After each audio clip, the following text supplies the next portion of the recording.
Lancement d'une solution numérique pour révolutionner l'agriculture.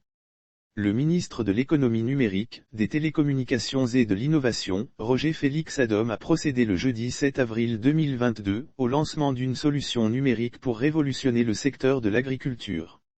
C'est une plateforme numérique de services agricoles qui constitue un outil de numérisation de l'agriculture. Notre secteur agricole n'a pas droit de rater l'introduction du numérique dans ses pratiques et chaînes de valeur. Cette cérémonie qui a eu lieu à Daloa a été placée sous le patronage et la présence effective du ministre Kobenan Kwasi Adjoumani, ministre d'État, ministre de l'Agriculture et du Développement rural, qui avait également à ses côtés le ministre Epiphane Zoro Bibello, ministre de la promotion de la bonne gouvernance, du renforcement des capacités et de la lutte contre la corruption, et des responsables de la Banque mondiale.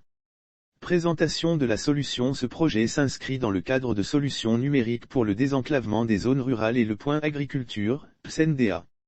La solution développée par son département est baptisée AgriStore. Elle permettra de faciliter le quotidien des acteurs de la chaîne de valeur agricole par la mise en relation des producteurs, transporteurs, acheteurs, établissements financiers, les populations. Ce projet va toucher pour cette phase pilote les régions du Haut-Sassandra, Go, l'Haut-Djiboua et du Bunkani. Le mot du ministre Roger Adom. Au cours de son intervention, Roger Félix Adom a expliqué que l'objectif du projet vise à accroître l'accès aux services numériques dans les zones rurales, d'améliorer la productivité des exploitants agricoles et l'accès au marché par le biais des plateformes numériques. Puis d'ajouter que dans le cadre de ce projet, il s'agira d'assurer la connectivité rurale, la fourniture des services numériques aux communautés rurales, réhabiliter les routes d'accès rural, etc. Notre secteur agricole n'a pas droit de rater l'introduction du numérique dans ses pratiques et chaînes de valeur, a-t-il fait savoir, précisant que ce projet bénéficie de l'accompagnement de la Banque mondiale.